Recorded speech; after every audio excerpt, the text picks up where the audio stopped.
El himno que acabamos de cantar, como seguramente sabéis, si no todos, la mayoría seguro que sí, es el himno lema de la Reforma. La Reforma en su forma más multitudinaria o más importante comenzó el 31 de octubre del año 1517.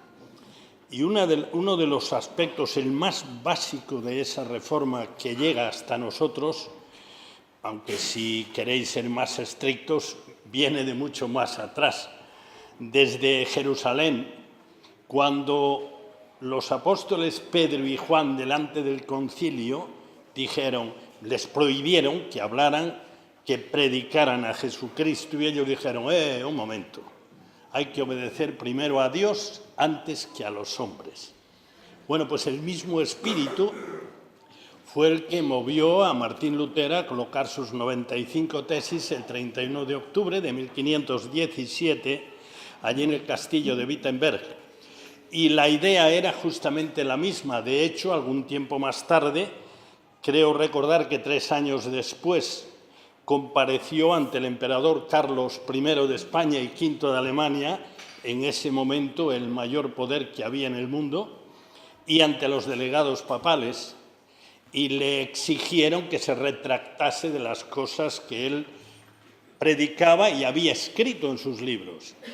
Y resumiendo naturalmente muchísimo, él al final dijo, pues si me demostráis con la Biblia que está equivocado, me retracto, que Dios me ayude. Así que desde ahí vino un cambio grandísimo en Europa.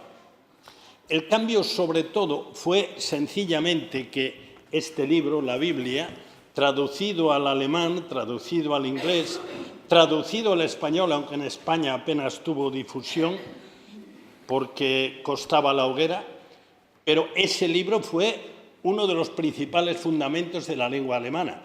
Pero además de eso, y mucho más que eso, acercó el texto de la palabra de Dios a todo el mundo.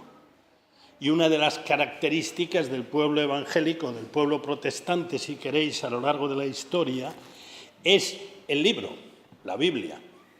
Y muchísimas personas aprendieron a leer con el texto de la Biblia, como libro de, valga la redundancia, de texto. Muchísimas personas. Y el conocimiento de la palabra de Dios se extendió gracias también a que unos casi 100 años antes se había inventado la imprenta. Pero, en todo caso, la relación con el libro ha sido constante en la Iglesia protestante especialmente. Tardó muchísimo tiempo en promoverse la lectura de la Biblia en la Iglesia romana, pero sí que había siempre ese espíritu, a ver qué ha dicho vamos a ver. Sí, pues está bien que lo dice el libro. ¿Os acordáis de aquella comunidad que aparece citada en el libro de los Hechos, los creyentes de Berea, que cuando escucharon predicar, ellos eran judíos, cuando escucharon predicar unas cosas que no les cuadraban, porque hasta entonces no las había enseñado nadie, pues se fueron a las Escrituras y se fueron con interés y buscaron en detalle y descubrieron que era verdad, que aquello era correcto, que eso era lo que enseñaba las Escrituras, las de antes, es decir, los escritos de Moisés, de los profetas, los salmos. Oye, pues tiene razón este hombre, es así, y no nos habíamos enterado. Ojalá que mantengamos ese espíritu que sí transformó Europa y transformó el mundo occidental de una forma o de otra, influyó en todos los aspectos de la vida, pero sobre todo influyó en la ética. Hoy será nuestro último día con el libro de Proverbios, porque hay un cambio para el primer domingo de diciembre y entonces hoy será nuestro último tema de Proverbios. Nos van a quedar atrás, no iban a caber tampoco, pero nos van a quedar atrás por lo menos un par de temas interesantísimos. El trato social y el trato con el dinero, con los bienes materiales. pero sobre todo un tema que tratamos un poco el mes pasado, pero muy brevemente, el poder de las palabras. Eso tiene mucho espacio en el libro de Proverbios. Y vamos con el tema de hoy. Hoy hablaremos de algo que también tuvo un protagonismo muy grande como resultado de la reforma del siglo XVI. El espíritu del trabajo. De hecho, hay un filósofo alemán que escribió acerca de esto y que muchos lo señalan peyorativamente, pero que sí recoge mucho del espíritu que surge de la Escritura, no de la Reforma, surge de la Escritura, el espíritu del trabajo. Así que vamos a hablar un poquito del trabajo, pero antes es imprescindible volver a recordar de qué trata el libro de Proverbios. Por cierto, yo me acabo de enterar más, aunque el mes pasado ya, que estamos sin cámara. Lo digo porque estas predicaciones se cuelgan en YouTube, pero este mes y el pasado se colgarán sin imágenes, serán solamente en audio, pero de lo que se trata es de lo que se dice, no de mi cara bonita, así que por lo tanto no hay ningún problema con eso. He dicho desde el primer día que el libro de Proverbios es un manual de educación. En principio el libro está pensado de un padre para un hijo, o si queréis de los padres para los hijos, porque son mencionados ambos padres. Pero básicamente es eso, es un manual de educación. Así que leemos los 6 primeros versículos del libro, versículos 1 al 6, y nos vamos a encontrar justo con la idea del libro, cuando se escribió este libro, que visto así por encima parece una colección de refranes, y sí que gran parte del libro es una colección de dichos, pero son dichos para ser repetidos y que queden impresos en la mente y vayan formando la visión de la vida desde la sabiduría de Dios. Así que leemos Proverbios 1, 1 al 6, y dice así: los proverbios de Salomón, hijo de David, rey de Israel. Y ahora viene el propósito del libro, de los versículos 2 al 6. Para entender sabiduría y doctrina, para conocer razones prudentes, para recibir el consejo de prudencia, justicia, juicio y equidad, para dar sagacidad a los simples y a los jóvenes inteligencia y cordura. Oirá el sabio y aumentará el saber, y el entendido adquirirá consejo, para entender proverbio y declaración, palabra de sabios y sus dichos profundos. Así que queda claro cuál es el objetivo del libro. El objetivo del libro es aprender cómo conducirse en la vida, cómo practicar la ética práctica en la vida y aprender a entender, a percibir, a comprender qué es lo verdaderamente sabio. Por eso el versículo siguiente, que de hecho es el versículo clave de todo el libro, el versículo 7, dice: el principio de la sabiduría es el temor de Jehová. Los insensatos desprecian la sabiduría y la enseñanza. Aquí hay dos cosas que aparecen a lo largo de todo el libro: el sabio y el insensato, o el necio, o el tonto.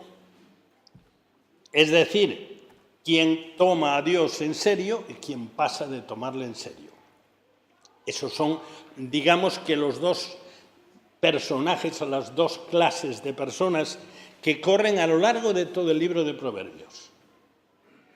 Quien toma a Dios en serio y atiende a su palabra para aplicarla en su vida, y quien pasa de Dios y se cree que sabe lo suficiente para conducirse en la vida, que no necesita ser aconsejado ni por Dios. Ese espíritu sigue con nosotros hasta el día de hoy. Así que todo el libro es un contraste entre la conducta sabia y la conducta tonta, la conducta necia, la conducta insensata. Y las consecuencias también de ambas clases de conductas.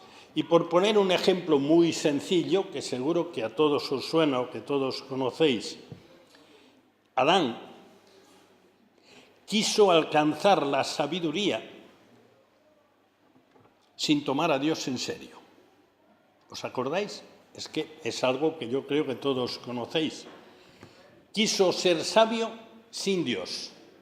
O, dicho de otra manera, aceptó la propuesta de ser tan sabio como Dios, pero saltándose las instrucciones específicas de Dios.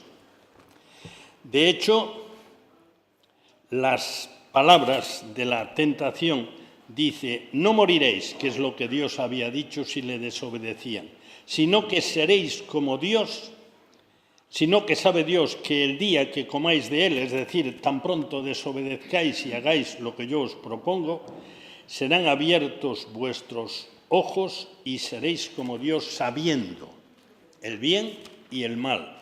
Y sigue diciendo el texto, estamos en Génesis capítulo 3, y vio la mujer que el árbol era bueno para comer y que era agradable a los ojos y árbol codiciable para alcanzar la sabiduría. No una sabiduría, la sabiduría. O si se quiere, la idea era alcanzar la sabiduría máxima, saber tanto como Dios. Y tomó de su fruto y comió y dio también a su marido, el cual comió así como ella. Bueno, pues ese es el ejemplo de referencia de querer alcanzar la sabiduría, de querer saber o de pretender saber, pero sin Dios. El principio de la sabiduría es tomar a Dios en serio. Esa es la idea básica de todo el libro. Así que hoy vamos a ver algunas cosas, necesariamente de forma breve, porque el tiempo no da para más, pero vamos a ver algunas cosas que influyeron muchísimo en todos los que fueron surgiendo del movimiento de la Reforma Protestante del siglo XVI y cambiaron por completo la filosofía del trabajo, completamente. Y de hecho, todavía hoy quedan reminiscencias de esa influencia y los países que fueron más influidos por la Reforma tienen otro concepto de la vida y del trabajo, totalmente distinto de los países que no recibieron esa influencia, como fueron los países del sur, especialmente España, Italia, Portugal, Grecia también y algunos más que no tuvieron esa influencia y que su concepto del trabajo es totalmente distinto. De hecho, yo supongo que todos habéis escuchado alguna vez, sin ningún fundamento bíblico por descontado, que el trabajo es una maldición. Y si se puede vivir sin trabajar, pues eso es lo ideal. Pues ese espíritu es justamente todo lo contrario de lo que enseña la palabra de Dios y lo que surge de la Reforma. Algunos se basan para decir eso en que después de la caída de nuestros primeros padres se les dijo que a partir de ahí su trabajo no tendría los resultados que tenía antes. Con el sudor de tu frente comerás el pan. Pero eso no era ahora tendrás que trabajar, sino que era algo muy distinto. Es ahora tu trabajo ya no tendrá los resultados que tenía antes, porque al hombre se le mandó trabajar antes de la caída y podéis encontrarlo en Génesis capítulo 2. Así que, por lo tanto, el trabajo no es una maldición, sino que, es más, en labios del mismo Señor Jesucristo oímos esta frase: hasta ahora mi Padre trabaja y yo trabajo. Así que el trabajo no es ni una maldición ni un mal, sino todo lo contrario. Es una forma de realizarse y de honrar a Dios. Y eso fue lo que se fue colando en el ámbito de influencia de la Reforma y produjo un cambio enorme en la sociedad. Produjo un gran desarrollo científico y cultural e industrial, mucho más que en los otros países donde la Reforma no entró. Estos son hechos que están ahí en la historia. Pero vamos a las cosas que dice el libro de Proverbios. Así que vamos a ir leyendo algunos textos y vamos a comentarlos. Y veremos, básicamente, veremos 4 cosas. El deber de trabajar, la honradez en el trabajo, la disciplina y el trabajo para otros. Serán textos breves, pero que nos van a dejar ideas que nos van a digo yo, a ilustrar acerca de esto y a orientarnos. Capítulo 12, Proverbios 12, 11. Será el primer texto que veremos. El libro de Proverbios es un libro bastante citado y que cuando se lee seguido a veces, pues uno se arma un poco un lío porque trata cosas distintas, pero cuando se va despacio buscando los diversos temas y reuniendo los textos que los tratan, ilumina mucho la comprensión de lo que el enseñador, el educador, quiere decir en este libro. Proverbios capítulo 12 y versículo 11. Y dice: el que labra su tierra se saciará de pan, mas el que sigue a los vagabundos es falto de entendimiento. Es necio, es insensato. Capítulo 28, versículo 19. Proverbios 28, 19. Es prácticamente lo mismo, pero añade un aspecto interesante. Capítulo 28, versículo 19. El que labra la tierra se saciará de pan, mas el que sigue a los ociosos se llenará de pobreza. El matiz que distingue a los dos textos, que son prácticamente iguales, viene a ser: el que no trabaja es tonto. Y en el segundo texto, el que no trabaja, pues va a acabar siendo pobre. Porque los demás no van a trabajar para él. Así que es bastante lógico y de muchísimo sentido común. Capítulo 18, versículo 9. Capítulo 18, versículo 9.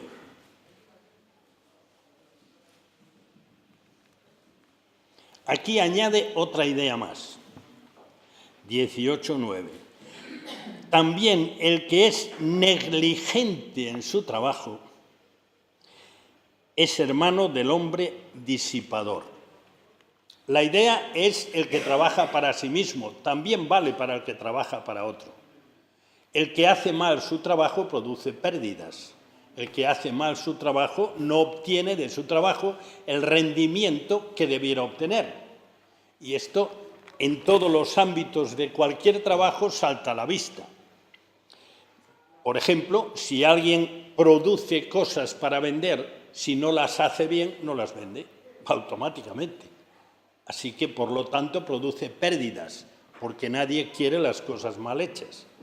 El que hace su trabajo, hace cosas para vender y las hace excelentes, pues consigue beneficios importantes, porque llega un momento en el que no comparamos, y de hecho yo creo que todos vivís esa experiencia, cuando te colocan dos cosas, el mismo producto, delante, lo que sea, y te dicen: hombre, este vale 7 euros, este vale 12, pero es mucho mejor. ¿Tú por cuál te inclinas? Por el mucho mejor, invariablemente. Bueno, pues esa es la idea que hay ahí. Así que el que hace mal su trabajo, el que no pone atención en su trabajo, ya sea para sí o para otro, pues es como si tirara el dinero.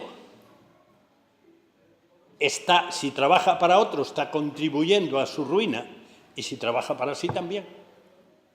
Así que, por lo tanto, ideas acerca del trabajo se van plasmando, y hay bastantes más textos, pero pues no vamos a estar toda la mañana leyendo textos, pero sí que si tenéis la curiosidad de no seguir la serie de turno y agarraros el libro de Proverbios y buscar temas. Así que desde el principio hasta el final buscar temas, porque se repiten un montón de veces temas que son muy importantes. La idea es sencillamente una idea que es una de las bases de la enseñanza. La repetición ayuda a recordar. Esa es la base. Así que el educador del libro de Proverbios, que es Dios detrás de su autor, pues repite las cosas para que, oídas una y otra vez, una y otra vez, una y otra vez, al final se te quedan incorporadas y ya las recuerdas automáticamente cuando estás delante de una situación que tiene que ver con eso. Así que no trabajar lleva a la pobreza, no trabajar es de tontos. Como veis, el espíritu del trabajo está aquí completamente. Y además de eso, trabajar mal pues deteriora los resultados del trabajo y puede llegar a hacer inútil el trabajo y la inversión y todo lo que supone cualquier trabajo. Hay otro aspecto que aparece en el versículo 1 del capítulo 11 y tiene que ver en particular con los que hacen cosas para otros, pero es general también. Tiene que ver, en este caso, con los negocios. Capítulo 11, versículo 1. Hay más textos y estas cosas aparecen también en el Nuevo Testamento. Pero en el versículo 1 del capítulo 11 es muy específico, muy fácil de entender. El peso falso es abominación a Jehová, mas la pesa cabal le agrada. Eso lo entendéis todos, ¿no? Toditos. Sencillamente que hacer trampas en los negocios desagrada a Dios y no hacerlas agrada a Dios. Aunque sea barrer un poco para casa, pero es un ejemplo que he visto los testimonios. Mi suegra, en gran parte de su vida, hacía de intermediaria en las ferias. Entonces, cuando alguien tenía que comprobar un peso de algo, iba a junto de ella. Dice, no, yo voy a junto de la señora Ruth que pesa bien. Bueno, pues esa es la idea. Esa justamente es la idea. Pesa bien. O sea, cuando ella dice que son 2,5 kilos, son 2,5 kilos. No son 2,8 kilos y ya te virló 300 gramos. Pues esa es la idea. Ser honrados. Y ese concepto de honradez, ese concepto también se coló en todos los países donde tuvo tanta influencia, volver a la Escritura, que era en esencia de lo que se trataba, volver a la Escritura. Nosotros procedemos de otro tipo de cultura. Nuestro tipo de cultura dice más o menos así: si nadie se entera y yo me beneficio. Esa es nuestra cultura. Si nadie se entera, pero Dios se entera. Así que el peso falso es abominación a Jehová, mas la pesa cabal le agrada. La honradez en los tratos con los demás agrada a Dios. Ese es uno de los fundamentos del trabajo bien hecho. Porque también en el trabajo pasan estas cosas. Otro aspecto más. La disciplina, en este caso, está centrado en la pereza, la disciplina. Capítulo 6, versículos 6 al 11. Proverbios 6, 6 al 11. Y también, de una forma semejante, como vimos antes en el primer apartado que vimos, que el que no trabaja es tonto y el que no trabaja es una ruina, pues aquí vamos a ver algo muy semejante en un par de textos más extensos que veremos. Capítulo 6, versículos del 6 al 11. Ve a la hormiga, oh perezoso, mira sus caminos y sé sabio, aprende de ella. Es curioso que últimamente, supongo que lo sabéis, los científicos están estudiando a bastantes animales para aprender de sus técnicas. Por ejemplo, se está intentando imitar, y parece que es carísimo y hay que buscar otra manera, pues la tela de araña, porque resulta que la tela de araña es un material durísimo que incluso podría servir, por ejemplo, para hacer los chalecos antibala que usan los policías. Y se usa otro material que se llama Kevlar. Pero ese material sería fenómeno, pero conseguirlo es dificilísimo y carísimo, así que va a ser que no. Y hay muchos otros casos de los animales que vuelan, de las abejas, por ejemplo. Bueno, pues hay muchas, muchos aspectos de su fisiología, de su funcionamiento, que la ciencia está observando para aplicarlo con las nuevas tecnologías. En este caso se trata sencillamente de la disciplina. Ve a la hormiga, oh perezoso, mira sus caminos y sé sabio, la cual no teniendo capitán ni gobernador ni señor, prepara en el verano su comida y recoge en el tiempo de la siega su mantenimiento. Es previsora. Perezoso, ¿hasta cuándo has de dormir? ¿Cuándo te levantarás de tu sueño? Un poco de sueño, un poco de dormitar y cruzar por un poco las manos para reposo, o sea, no hacer nada. Así vendrá tu necesidad como caminante y tu pobreza como hombre armado. O sea que además no trabajar pues te condiciona a que en tu vida haya poco rendimiento económico, material, y por lo tanto te empobrece. Pero, sin embargo, trabajar requiere disciplina, por eso dice, mira la hormiga, o sea, toma una referencia, trabaja, pero trabajar no es quedarse en la cama. A lo mejor esta mañana nadie se quedó en la cama porque nos hemos levantado, bueno, que se haya levantado una hora más tarde, pero cuando llegue el otro cambio de hora a finales de marzo, pues posiblemente sí que nos pase. Pero en todo caso ese gustirrinín de, bueno, un ratito más, un ratito más.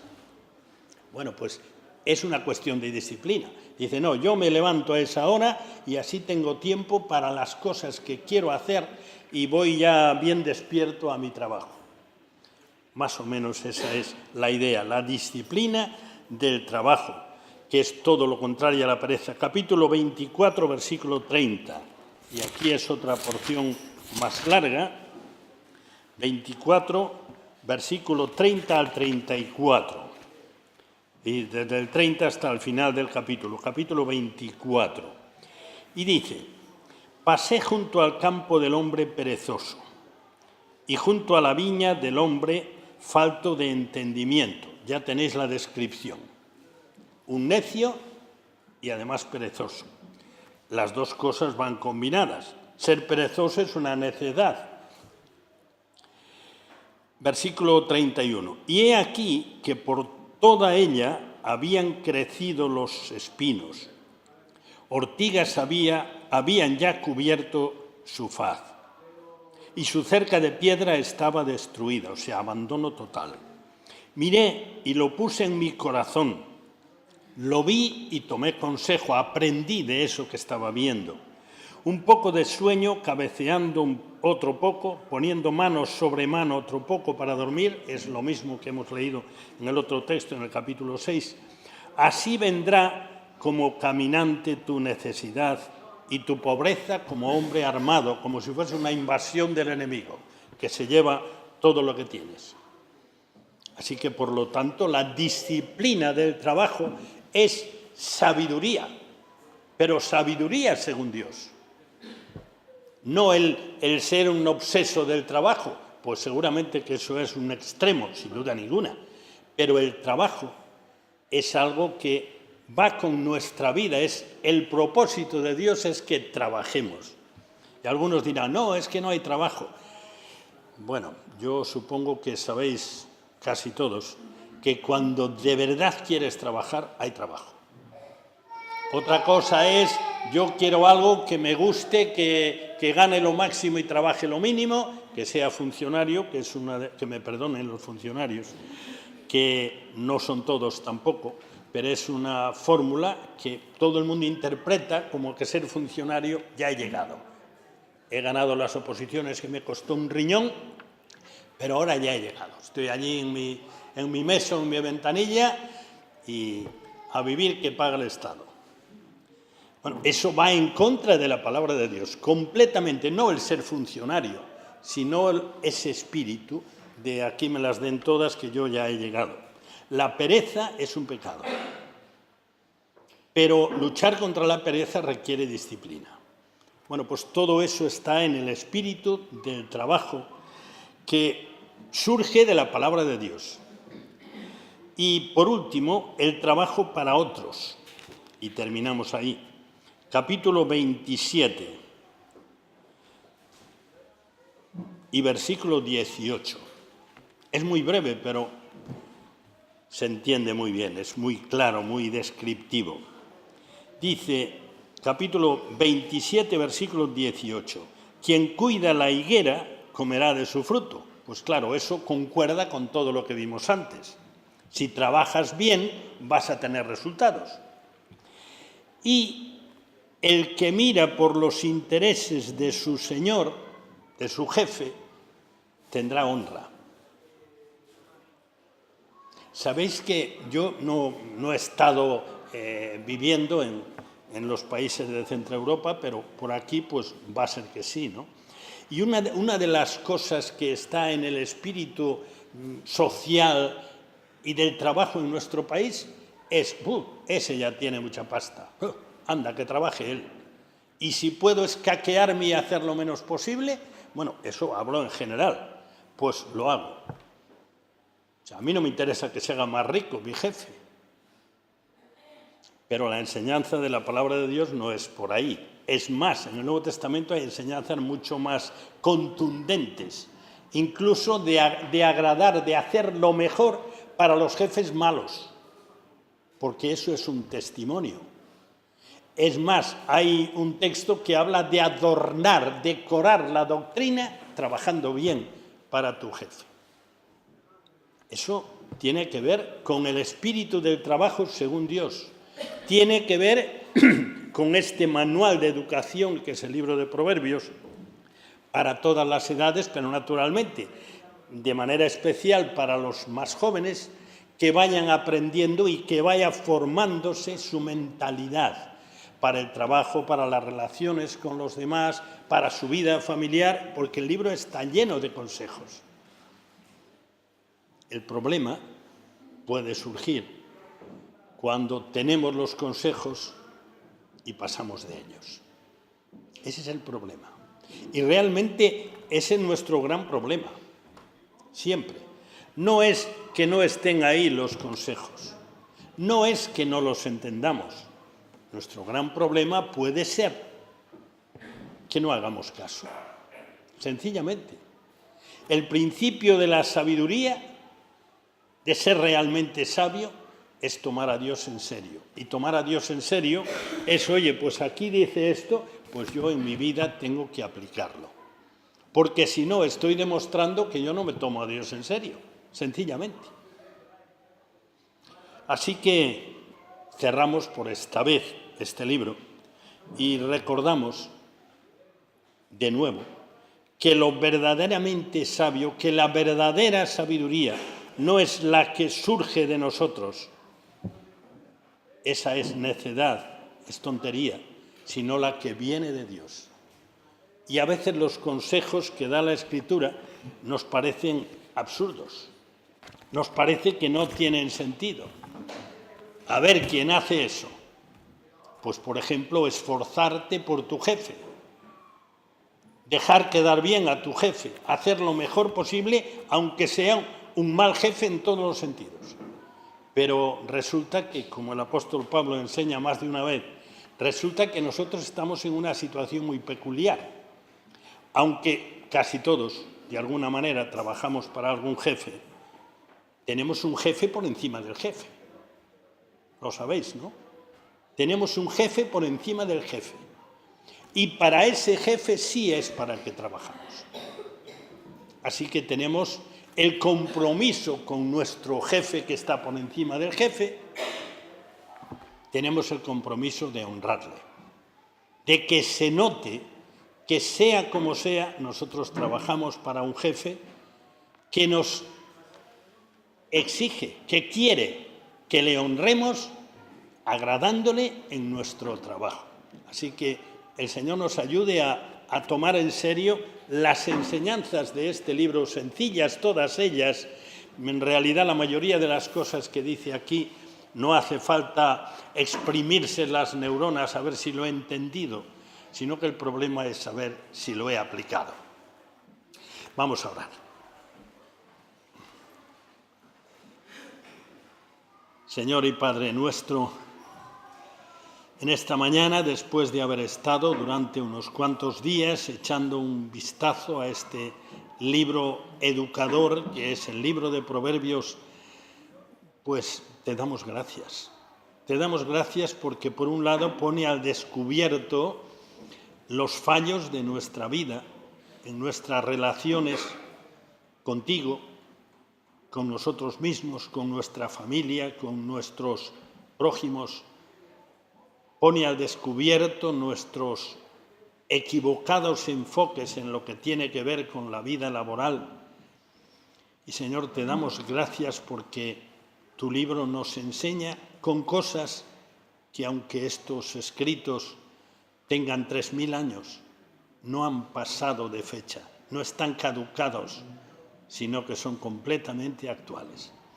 Señor, te pedimos que nos ayudes a honrarte en nuestro comportamiento, para que además de nuestras palabras, de nuestra defensa de la fe o de nuestro testimonio, nuestro comportamiento sirva de refuerzo de aquello que decimos. En el nombre de Jesús. Amén.